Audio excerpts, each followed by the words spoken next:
Hello friends, welcome back on our YouTube channel.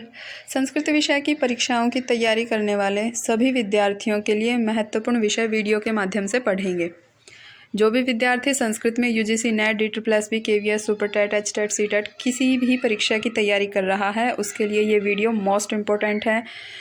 Video में बड़े ही अच्छे विषय को कम शब्दों में कम समय में बड़े ही सरल ढंग से समझाया गया है। तो संस्कृत की परीक्षाओं की तैयारी करने वाले विद्यार्थी एक बार वीडियो को ज़रूर देखें बिना स्किप किए।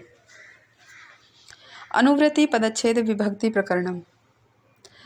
प्रथम प्रश्न, सूत्र की व्याख्या कितने प्रकार से की जाती है? सूत्र की व्याख्या 7 प्रकार से की जाती है। प्रथम अनुवृत्ति, द्वितीय पदच्छेद, तृतीय विभक्ति, चतुर्थ समास, पंचम अर्थ, षष्ठम उदाहरण, सप्तम सिद्धि।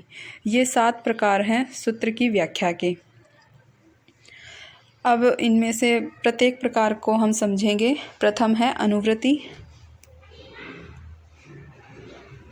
अनुवृत्ति किसे कहते हैं? सूत्र में आने वाले शब्दों का आगे आने वाले सूत्र के साथ संबंध हो जाना अनुवृत्ति कहलाता है। उदाहरण के माध्यम से इसको समझने का प्रयास करेंगे। जिन्होंने अष्टाध्यायी नामक पुस्तक पढ़ी है उनको ये बड़े आसानी से समझ में आ जाएगा, लेकिन जिन्होंने नहीं पढ़ी है उनके लिए भी ज़्यादा कठिन नहीं है। अष्टाध्यायी एक पुस्तक है जो कि व्याकरण पर आधारित है और आचार्य पाणिनि जी ने उसे लिखा है। उसका प्रथम सूत्र है वृद्धिरादैच, द्वितीय सूत्र है अदेंगुण, तृतीय सूत्र है इको गुण वृद्धि।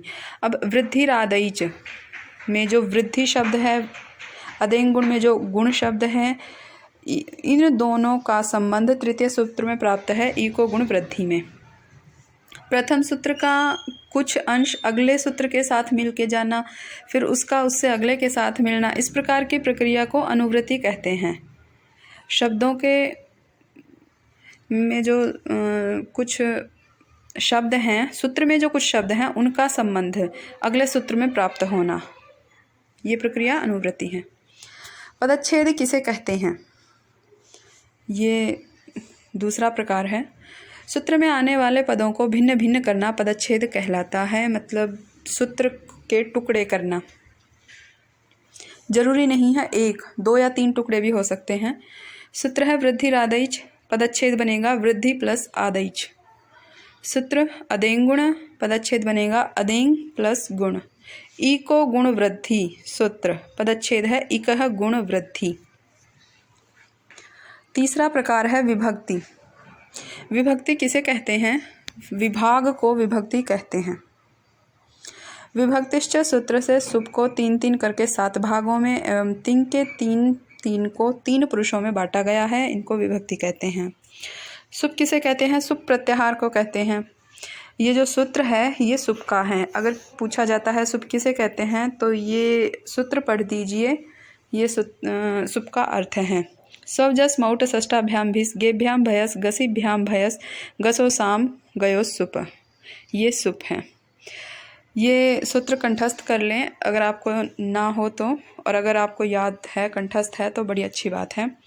स्वजस ये सूत्र है। प्रत्याहार बनाने वाली विधि अनुसार प्रत्याहार कैसे बनाए जाते हैं, कौन कौन से प्रत्याहार हैं, इस पे मैंने एक वीडियो डाली है, 2 वीडियो डाली हैं। अगर किसी को नहीं पता प्रत्याहार क्या होते हैं, कैसे बनाए जाते हैं, तो उन वीडियोस को देख लें। प्रथम वर्ण सु और अंतिम वर्ण पै के साथ मिलकर सुप प्रत्याहार बनता है। सुप में विभक्तियां होती हैं 7। ये तीनों बातें बहुत महत्वपूर्ण हैं और हमेशा प्रश्नों मतलब जो परीक्षाएं होती हैं उनमें पूछी जाती हैं। सुप में विभक्तियां होती हैं 7, वचन 3 और सुप में प्रत्यय, मोस्ट इम्पोर्टेंट क्वेश्चन, सुप में प्रत्यय 21 होते हैं। सुप की विभक्तियां वचन और प्रत्यय। ये विभक्ति वचन, विभक्ति 7, वचन, एक वचन, द्विवचन, बहुवचन और प्रत्यय ये 21 प्रत्यय हैं। सु औजस, अम औक्षस, टाभ्याम भिस, गेभ्याम भयस, गसीभ्याम भयस, गस ओस आम, गी ओस सुप। ये सुप का सूत्र है जो हमने अभी पीछे पढ़ा था। स्व जस मौट षष्ठाभ्याम भिस गेभ्याम भयस गसीभ्याम भयस गस ओस आम गी ओस सुप। तो ये सूत्र कंठस्थ कर ले। वाक्य बहुत महत्वपूर्ण सूत्र है ये। कंठस्थ होना चाहिए संस्कृत के विद्यार्थियों को। ये हैं इसकी 7 विभक्तियाँ, 21 प्रत्यय और 3 वचन। अब है तिंग किसे कहते हैं। अब यहाँ भी एक सूत्र है, तिप्तस झी, ये पूरा सूत्र है, तिप्तस जित सिप्तस्थ मिपवस्मस तयाताम झ था साथाध्व मिटवही महिंग। तो इसका भी प्रथम वर्ण ती और अंतिम वर्ण गय के मिलने से तिंग बनता है, और तिंग में 3 वचन हैं और 3 ही पुरुष हैं।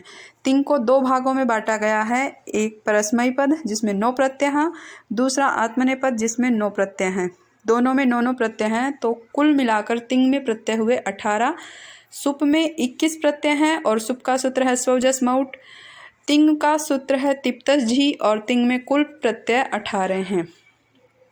जिस किसी को सूत्र कंठस्थ नहीं है, सबसे पहला काम है सूत्र कंठस्थ करना, उसके बाद ये चीज़ें बड़ी आसानी से समझ में आ जाएंगी। अब इसके 9 प्रत्यय दोनों के जो हैं वो देखते हैं। परस्मयी पद का है प्रथम तिप्तस झी सिप्तस्थ मीपवस्मस, ये इसके 9 प्रत्यय हैं। ये वचन, ये पुरुष और ये प्रत्यय। 3 वचन, 3 पुरुष और 9 प्रत्यय। आत्मनेपद में भी वैसा ही है, 3 वचन, 3 पुरुष और 9 प्रत्यय। प्रत्यय है तय आताम झ थास आथाम ध्वम इट वही वहिंग महिंग। पुरुष हैं प्रथम पुरुष, मध्यम पुरुष, उत्तम पुरुष। वचन है एक वचन, द्विवचन, बहुवचन। 9 प्रत्यय परस्मयी पद के हैं, 9 प्रत्यय आत्मनेपद के हैं। सुप और तिंग दोनों के सूत्र हैं। सुप किसे कहा जाता है, सूत्र बोल दीजिए, उसका अर्थ वही है। और तिंग किसे कहते हैं, उसका अर्थ तिप्तस झी वाला सूत्र है। वीडियो देखने के लिए धन्यवाद। अगर वीडियो अच्छी लगी हो तो चैनल को सब्सक्राइब करें और